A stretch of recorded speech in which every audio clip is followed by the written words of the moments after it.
Welcome to the Redefine Health Ed podcast. I'm your host, Dr. Katie Obright, and we're going to talk all things primary care PT.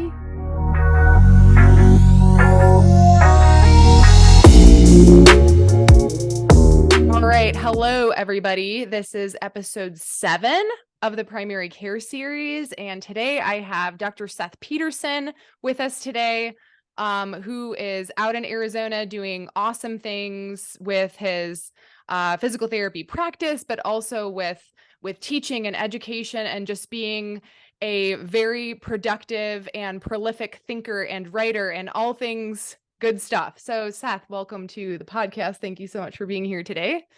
Thank you. Thanks for having me. I get to be lucky number 7. Cool. Yeah, actually that has a nice ring to it. So first, I just really want to get to know you and have our listeners get to know you a little bit more and your background, kind of start to finish. Tell us a little bit of everything and what moves you. Why are you interested in primary care PT, et cetera, et cetera? Yeah, so I'm a private practice owner, just north of Tucson in Oro Valley, Arizona. So I kind of went through residency training when I first came out of physical therapy school. Went through Where'd you go to school? AT still. Okay. Yep. And then I Are did you the from residency. Arizona? Yeah. Well, no. I mean, I'm from Minnesota originally. So Okay. I've been in Arizona since I went to DPT school. Okay, so claim Arizona as an adult, but born and raised in the Great White North. Yes. I can relate. Okay, cool. Okay, go on. So I did the residency, went ahead and did a fellowship. And then I don't know if it was seeing, master clinicians or hearing different things from people that were at that level. But it was this continued urge as I graduated that this is just the beginning of your learning. There's more for you to learn. And you start to see as a clinician that if you want to continue to be successful, you have to see these people as people. And so taking a holistic perspective to patient management, I think, is really helpful. And, when you get into primary care physical therapy, which, we can talk about maybe what that is, but when you get into primary care physical therapy, it's like this endless fountain of things to learn, which is really cool and exciting. I mean, there's always something that you can get excited about. So that's kind of what I've been doing. And I think it's improved my patient care. But yeah, I mean, like every year there's something that I can latch onto it and get excited about, which is really helpful when you're in private practice. Yeah, totally. So I feel like I can definitely relate to that. I graduated PT school in 2014. And when I was the last didactic semester that I had, we were just beginning to be exposed to this new, or at the time it was sort of new-ish, chronic pain education and looking at it from like a more comprehensive perspective. But that was just brushing the surface. And then I feel like once I got into my career and started seeing patients, I was like, I am not going to be successful and I'm not going to be able to influence and improve my patients' outcomes in a sustainable fashion unless I address some of these other multi-systems, more lifestyle habits and really understand things from a bigger perspective, painting a picture of what the patient in front of me's life looks like. And being able to incorporate all of those things. And I think I noticed as I started working with patients just more and more that I need to learn more. I need to learn more about all of these other things that are, I'm an orthopedic specialist, you're an orthopedic specialist or, fellow, whatever. But we need to learn a whole lot more about all of these other systems and what we can do to improve those aspects of health in order to really help our patients. And I noticed that in a huge way when I got to the cancer center, because everything is multi-systems there. So I'm curious if you have any specific cases or like specific moments in your early career that led you to really feel like that. Do you have any specific situations that you can share? Yeah, I mean, I think if I look back, I think in the beginning it was probably more that I was interested in differential diagnosis. And so there are a lot of differential diagnosis cases that we Mhm. all kind of have, but that made a big impact on me. And one was this case series that we actually published in JOSPT. I saw 2 patients in a month that ended up having lower extremity tumors. And I think at that point, like, I think even just one of those would probably have a big impact on you. But to see 2 in a month was kind of like a slap in the face. Like, wow, I'm going to see these in my career. I have to be able to recognize these. Mhm. And so I dove into, at the time, trying to understand a little bit better how we might be able to recognize that. And then just the management, like Mhm. what's the best approach to refer these people. And like we said in the case series, one of the co-authors was Tom Denninger, Mhm. who's a good friend, and he had another patient, and all of the patients had seen other providers before they saw us, Mhm. and all of them we had trouble getting them to the right place. And so it Mhm. was also kind of a moment where we sat back. We have a table in the case series, but we sat back and thought, man, this is kind of messed up. How can we navigate this healthcare system a little bit better? So then it turned into, okay, you know, looking at other aspects of how could we not just recognize the thing, but how can we manage these patients a little bit better? Yeah, that's interesting that you bring that up, and I'll definitely reference whatever that case is in the show notes for this episode for anybody who wants to look at it. I want to look at it because I don't even know what you're talking about. Um, but I just had a colleague send me a picture. So all like de-identified, but it was an imaging photo of a patient that came in with low back pain, sort of recalcitrant low back pain after 4 weeks of treatment or so. So they ended up doing imaging, and there was a large tumor anterior to a vertebral body at L4. Looked well contained, but like, okay, we found a tumor. I ordered, or the PT that I was talking to ordered the image. What am I supposed to do with this? So what are the next steps, and how do you manage it? What is best practice? What is the best referral pathway? Who is the most appropriate type of provider to follow up on this when you have a tumor of unknown origin? And what's the urgency? What's this and that? So those are all really important things that clinical practice, sometimes you don't even necessarily learn those kind of, you might know how to, like, okay, this is a tumor. This is something. This is not something that I should be dealing with right now. But we don't Yeah. necessarily follow through on, like, okay, what do you do next? Where do you go? Who do you send them to? Are labs indicated here? What's the next thing? So interesting that you brought that up because I'm just working on that with one of my colleagues. Um, Cool. So we'll put that case series in the show notes. Now I want to go back to because this is something you had mentioned early on. What is your definition of primary care PT? How do you view it? What matters most to you in terms of, like, I guess, an operational definition of that? I think it's transformed a little bit over time, and I wouldn't Mhm. be surprised if it continues to change. But to me, at this current moment in time, I see it as a philosophy of care. So it's not just the Love that word. position that you're in, where you're direct access or whatever, but it's the way that you approach patients. It's your treatment philosophy, or the approach that you have with patients. So the reason it's helpful, I mean, if you're in the sort of setting where direct access, you're going to see a lot of direct access patients, it's pretty much mandatory that you have this philosophy. Other settings, maybe not so much, but having the orientation towards primary care can help you regardless of your setting. It's just that it helps a little bit more, or it's mandatory in certain settings. hmm And so I love that word philosophy because you probably know I work with Lance Mabry. He does the imaging content for Redefine Health. And one of the things that he just presented on with one of his former students who is now a resident, she's in an ortho/primary care residency at the VA. And they just presented on the mindset of primary care. So I love the word philosophy even more. So I'm definitely going to steal that and use that. But I love that. So Yeah. what makes it different? What is the philosophy? What is the the model, or like how is it different if you even want to use a case to describe? Yeah, I think it's approaching. I mean, I kind of think of it as, two things pop into my mind where you're approaching the patient a little bit differently. So you're looking at the patient from more of a more holistic perspective.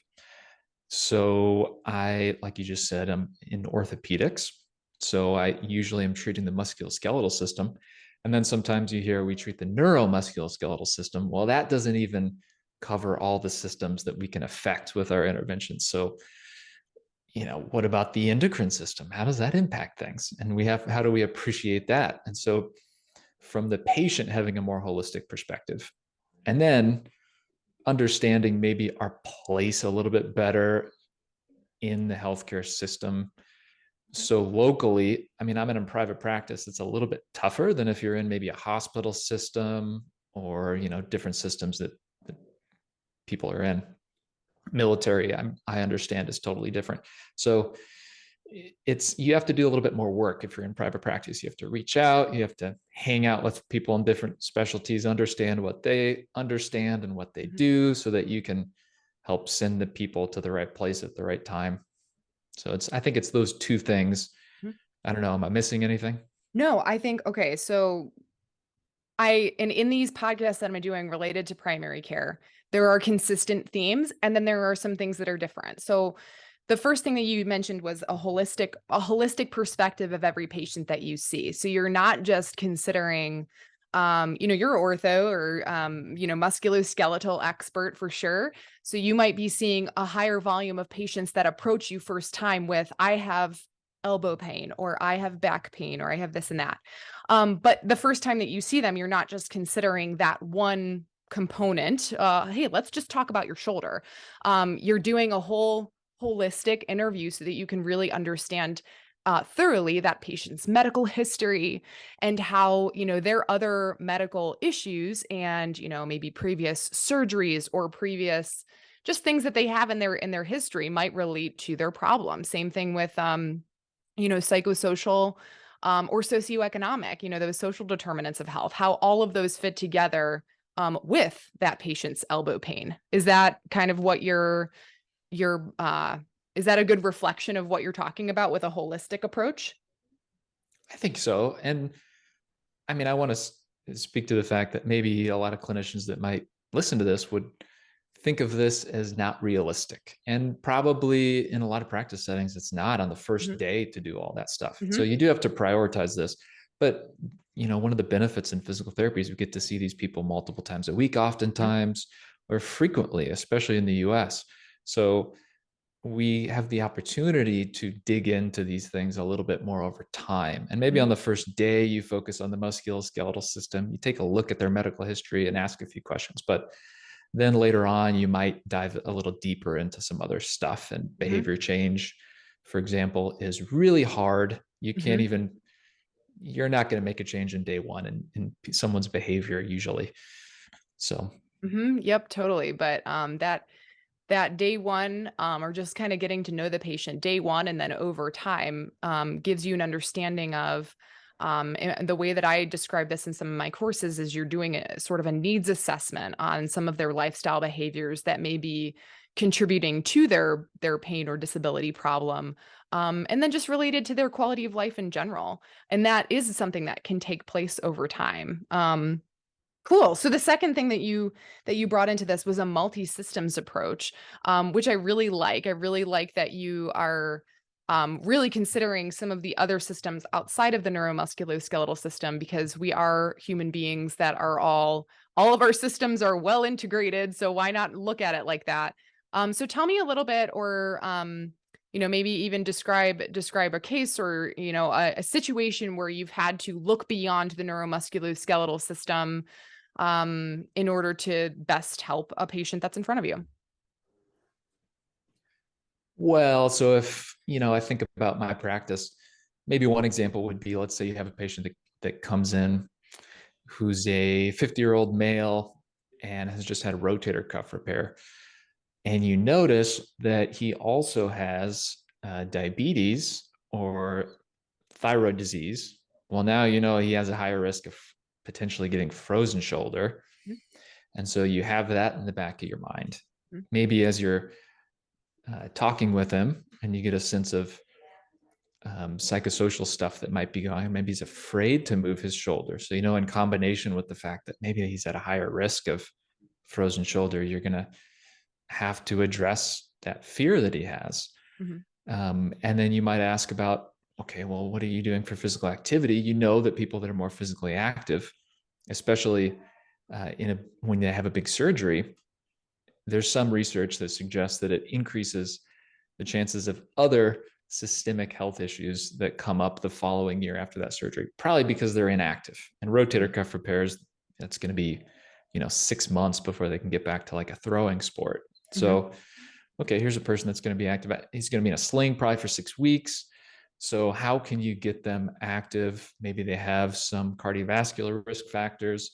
And so you're thinking about, okay, well, maybe I'm going to talk to them about, there's limited stuff that you can do in that scenario day one after rotator cuff repair anyway. So maybe you decide, hey, I'm going to talk to them about how they can start to go for a walk or jump on their recumbent bike Mhm. and kind of negotiate that with them and talk a little bit about the problem so they understand it and maybe potentially have a little bit less fear. Things like that. So you're appreciating that the whole person, and so that at the end of the day, you're more likely to have a successful outcome. I'm so glad that you brought up a post-op case. I've had my issues with post-op care for a long time, and this is somebody who's speaking that has recently, like in the past 3 to 4 years, had 3 orthopedic surgeries, pretty big ones. So, and in that time, none of my therapists, which all of my physical therapists were great. This is nothing against them, but none of my therapists, and really in my training and looking back on like kind of the stuff that I did in the Army when I was first starting out with post-op care, I never really did too much education on like, okay, here's all of the other aerobic exercise that you can be doing with your current limitations. And I noticed that for me, with all of those surgeries, I had two two different hip surgeries. I have very weird hips and very weird shoulders. I won't go into that. Two hip surgeries, one shoulder surgery, and I noticed that in my second hip surgery and in my shoulder surgery, I mean, with my shoulder, I got on the bike like day 1, day 2, and just that increase in my heart rate made me feel better, helped me with my pain, kind of helped ease my my limitation with being restricted from movement. And I think that if more physical therapists and really more surgeons started educating in that direction, here's all of the things that you still can be doing to improve your cardiovascular health and just to make sure that you're maintaining your other aerobic capacity and your other muscle mass and promoting your healing that you currently have. If we started educating more on stuff like that and doing more in therapy day one, I think that our post-op outcomes would probably be substantially better, and it would help a lot of people. So I'm really glad that you brought that up. Any other comments on that? Well, it's kind of interesting. I mean, as you're talking, I thought about, and so this case also, I mean, you think about just that little quote unquote intervention of having them say, go on their recumbent bike or Mhm. go to their gym, that could have an effect on their mental health to get out of the home so they're not sitting on the couch all day, and helps with their blood sugar. This patient has diabetes, and I was just reading this, so I don't want to give the impression that I have a photographic memory, but there's a study, these researchers at the University of Mississippi, it was in Mayo Clinic proceedings, where they took 39 people and they split them, I think 2/3 were in the intervention group, and they had these young active adults stop doing any exercise for 1 week. And by the end of that week, they started to get depressive symptoms and their mood was affected. And then in the following week, they had them resume exercise and those symptoms went away. So that's 1 week. Now we have people like 6 weeks of inactivity after you have a big surgery like that. So I don't know, did you notice like your mood was affected at all after the surgery that you Yeah. had? So I'll say my first surgery, um, was FAI, labral reconstruction, or really it was weird labral augmentation, which I'll go into that maybe another day. I'll tell you about that. Um, basically no labrum all the way around on my right hip, which, Oof. probably a congenital thing, which is probably why I felt so unstable for 4 years. But anyway, after that one, I was definitely in a different stage of my life, different mindset altogether, and not as like privy to all of these other, like I've always been aware of the benefits of aerobic exercise. I was an exercise science undergrad. I've always been aware of these things, but I think I just never let them hit home with me. So after that surgery, had a 10-month-old baby at home and a not even a just turned 2-year-old, and working full. It was crazy. It was just a crazy time of life. And I really didn't do much of anything. I had a way harder time with that rehab altogether across the board from a psychosocial perspective. I was like very anxious about a lot of different things. I was not well. I did not gain my muscle mass back for a solid 2 years. Um, Wow. it was a very, very difficult recovery for me. Um, Contrast that with my shoulder surgery, a couple years later, which I had a very unstable shoulder. I have issues with with instability apparently. Very unstable shoulder, had an anterior stabilization. Contrast with my knowledge at that point, got on the bike day one, did everything I could with the opposite arm, maintained like muscle mass in my legs as best I could, like all with a sling on. Um, and I just was so much better off. I was just so much better off. I felt better. I was able to I didn't think my pain was as bad. I recovered a lot quicker and gained a lot more function. And same thing with my other hip surgery after I had that. Um, kind of got as soon as I was like able to walk comfortably with my crutches, I like got to the gym, stood on my right leg and like did the upper body bike like as much as I could. You know, it was actually pretty hard to stand on one leg and do that while I was recovering, but I just noticed like I did everything that I could with the rest of my body parts, and I swear my recovery just was it was just substantially better.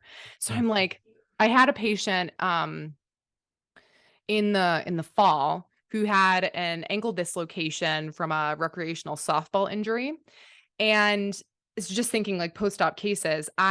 With him, I was like, okay, we know that you're going to have surgery because he's just fragmented all over the place. We know that you're going to have surgery. Here's what we can do right now to improve, to maybe improve your healing, get your anxiety to ease up a little bit because never had surgery before, never had a major injury. We did a lot of education on like, okay, make sure that you get outside, put a chair outside, go sit in the sun. Make sure you're not just sitting inside all day long. Let's make sure that you are up and moving as much as you can be. Here's some things nutritionally that you can do to improve your healing and kind of reduce just kind of the inflammation of the gut, that kind of stuff. So we did some very basic nutrition education, and also deep breathing for blood pressure regulation, just to keep the body moving. I gave him like a resisted, like the what's it called? They're Like a like those diaphragmatic little, breathing yes, thing. yeah, well, not that, but like it's actually like a little device you can buy them on Amazon that you blow into, and it's a resisted inhalation exhalation. And there's actually really good research. This was a patient who's, mildly, I don't know, probably in the pre-hypertensive category. So I gave him like some of these breathing exercises for anxiety, for the blood pressure regulation, and just to like ease things up a little bit. And I think that that really made a difference for him because he was freaking out. I won't say freaking out, but he was freaking out. He was freaking out about the whole situation. So I think that all of those little bitty things that we can do right off the bat when somebody has an injury, or right away when somebody is post-op but can't really do anything, there's a lot of other things that we can be educating them about and doing. So man, I'm like so glad. And this totally was not the direction I thought this conversation was going to go in, but I'm really glad it came up. Yeah, yeah. I think, was it a spirometer? Was that what you had him using?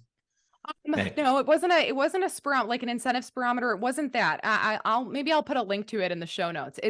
It's it's a respiratory muscle trainer. Oh, Those were the wow. words I was looking for. So I'm it's going to take a look basically at this.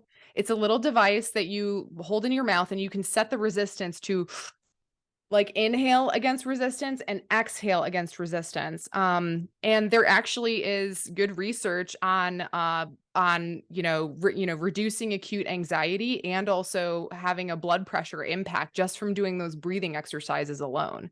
Huh. Um, so that's something that I teach on in my primary care course, is like all of the other little things that we can be paying attention to that can apply to whatever specific population you're working with. Like for you and me, it's primarily ortho slash neuromusculoskeletal. For other people, it might be pelvic health, it might be pediatrics, it might be home health. Like I think that all these little primary care philosophy concepts can apply to so many different settings and specialties, and it's cool, and I'm excited about Yeah. it.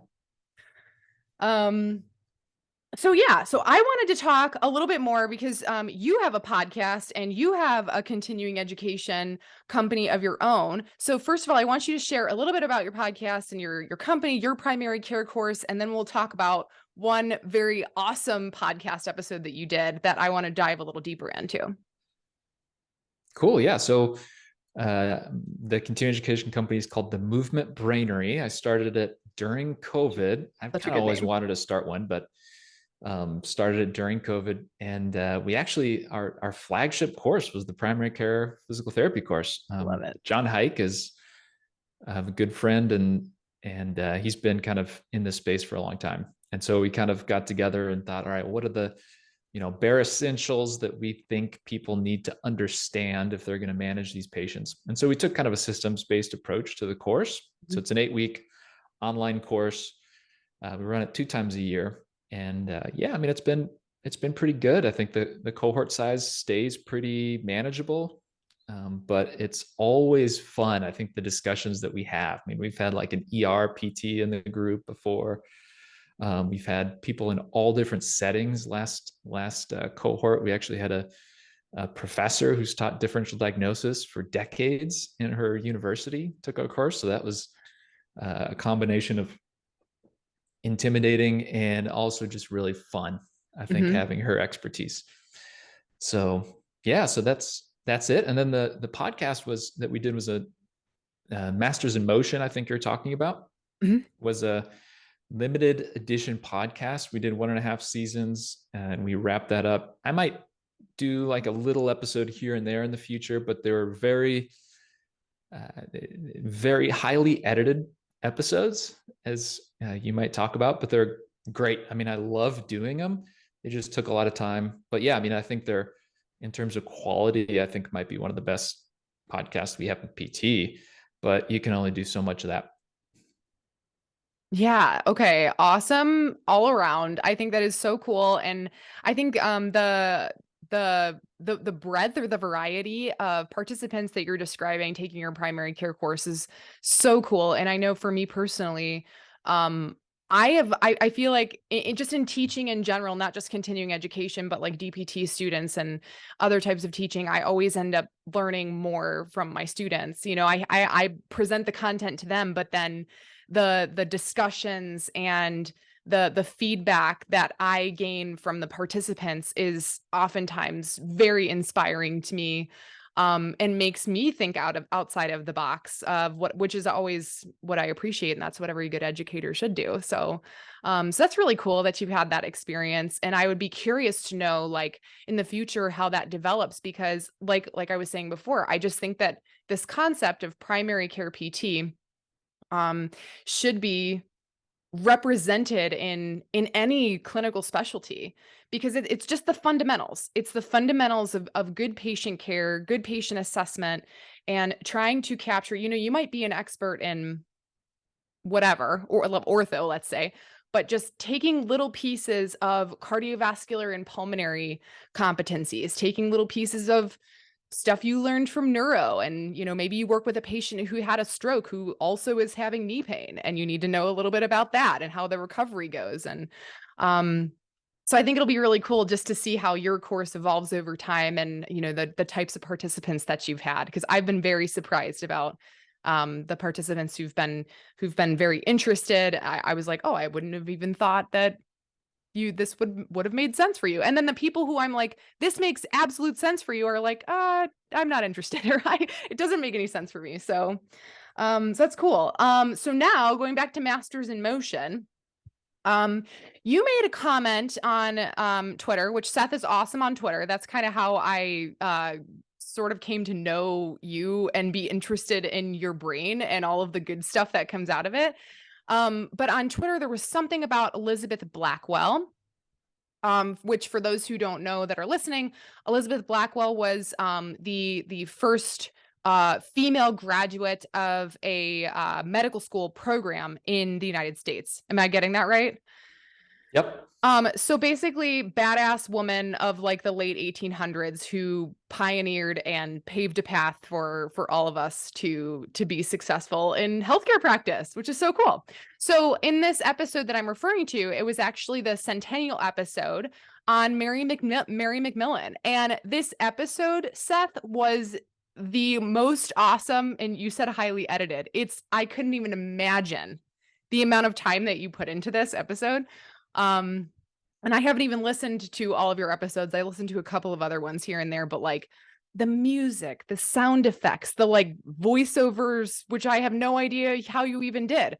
Amazing.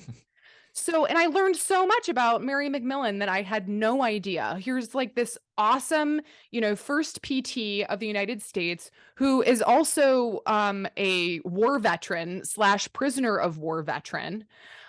Like, who knew that Mary McMillan was a prisoner of war?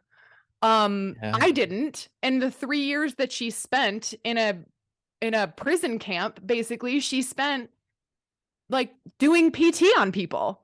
So like, tell me a little bit about your inspiration for that episode and how it went. And then I have a couple of things that I want to like tie it all back to primary care.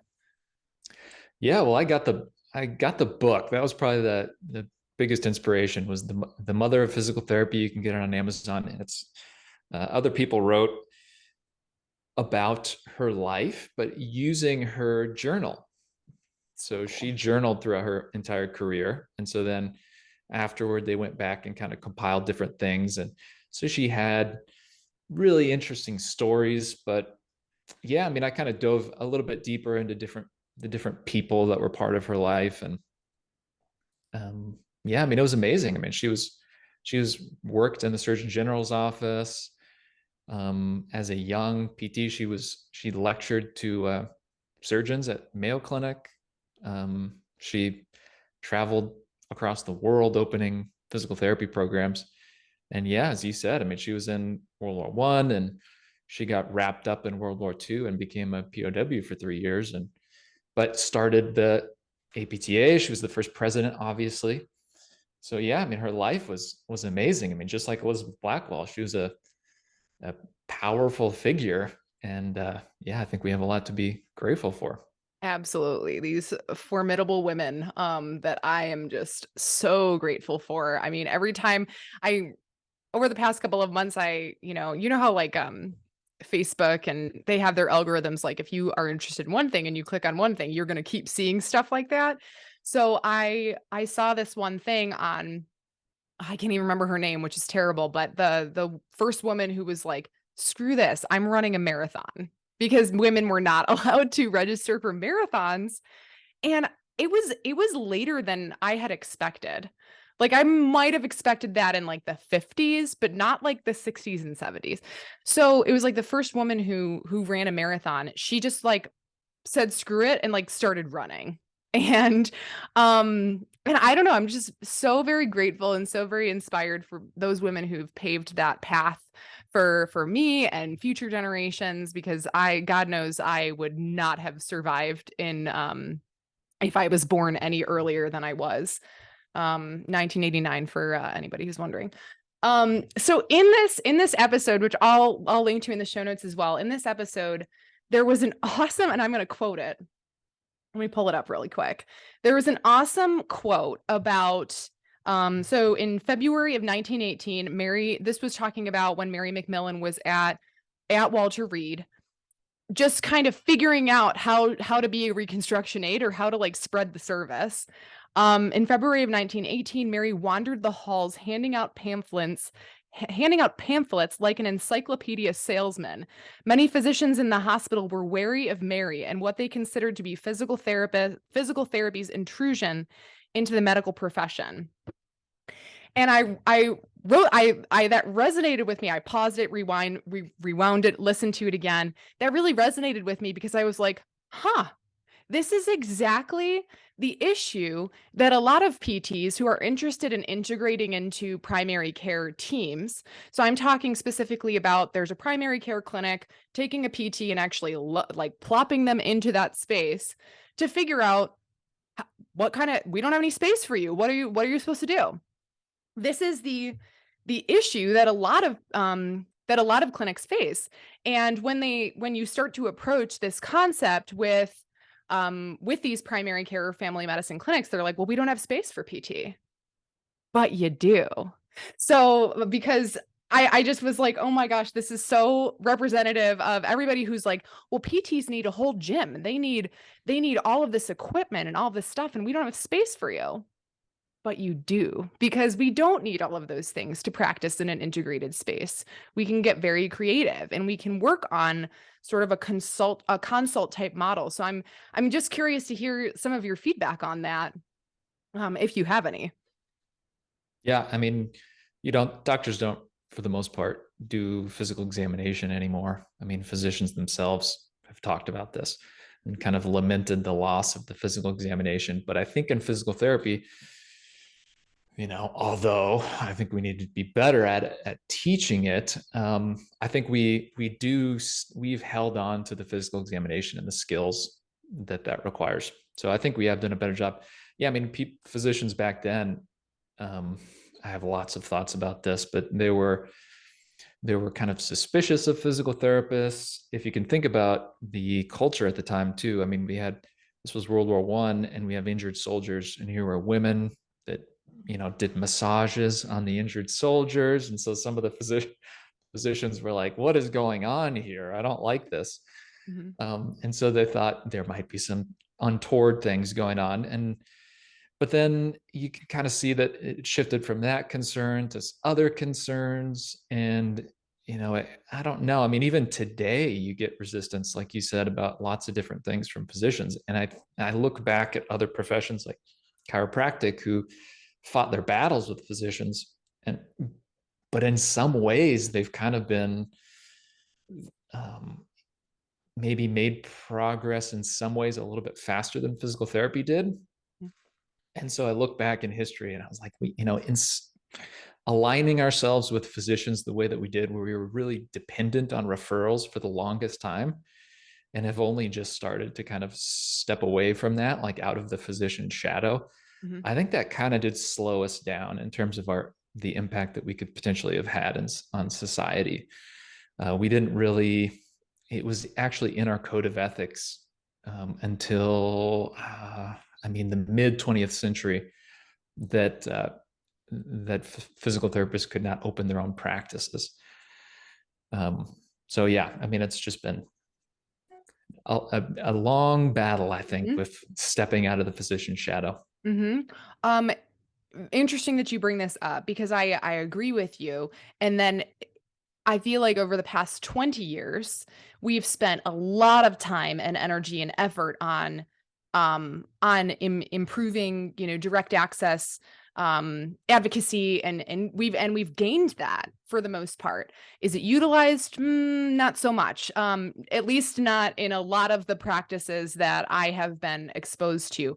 However, I do think that some of that distancing, some of that, like, PTs can do this just as good, blah, blah, blah, blah, like all of that effort focused there, I feel has created a little bit of a divide, and it's almost created this, unintentionally, I think it's created this, like, PTs, let's just kind of keep promoting PTs, and physicians, let's make sure that nobody else can intrude on our space too much. I am actually, and I hope I am suggesting this in the right way, that in the future, primary care is more of a team. And there's lots of published papers on this, and I'll link to one specifically that I was just reading in the show notes on the transformation of primary care and how, the physician and the rest of the primary care team is all involved together in making the best possible situation happen for the patients that we see, because we know that there's significant physician shortages, especially in the family medicine and primary care space. I read an estimate that it was like upwards of 50,000 by 2025, that there would be this shortage compared to the population that we need.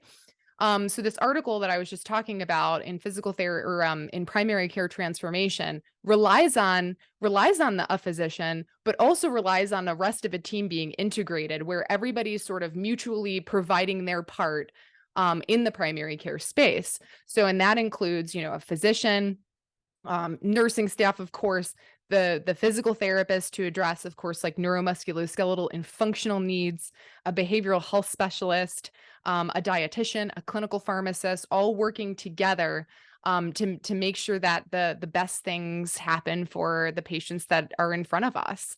And so I don't know, I kind of think, like, my personal opinion is that we went a little bit too far off this spectrum, where we don't want PTs to be part of any sort of physician-owned practice because XYZ. And yes, there was lots of junk that happened with that. But if we're limiting it to that, then can PTs not be integrated in a primary care team if it's a primary care practice?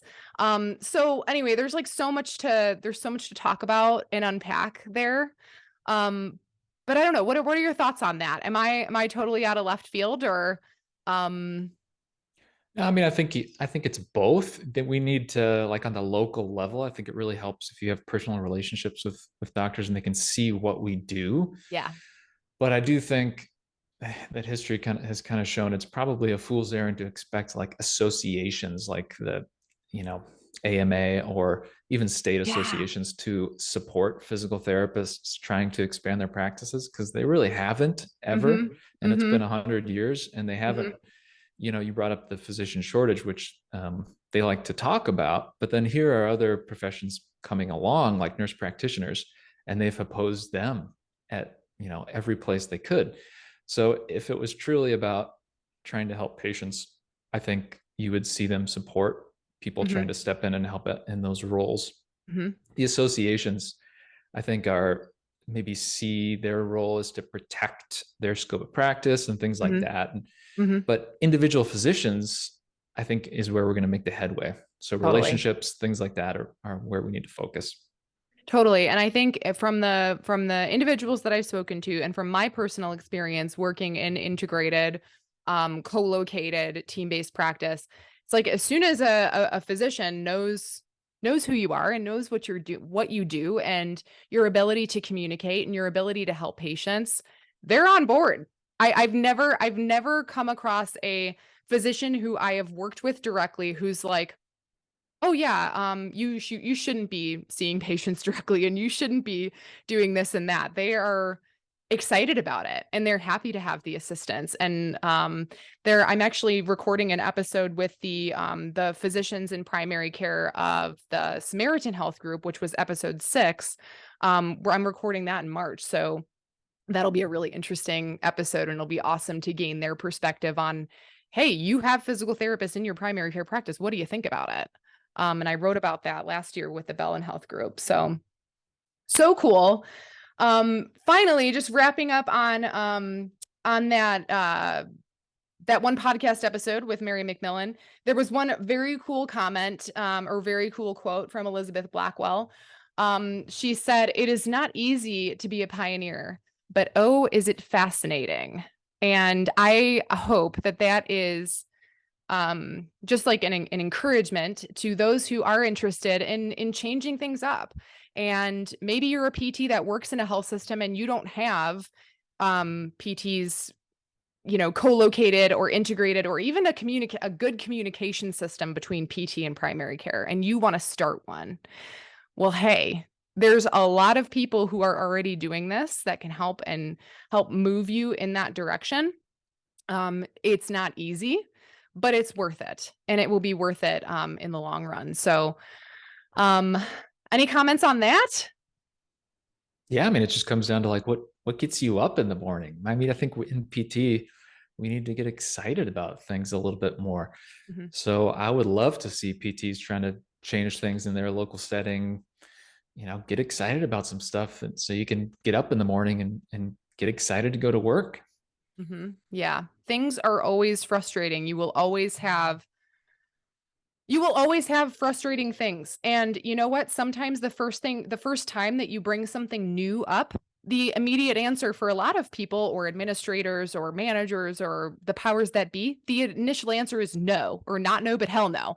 And but sometimes if you just keep planting seeds and you keep developing relationships and you keep doing this and that, sometimes things develop over time.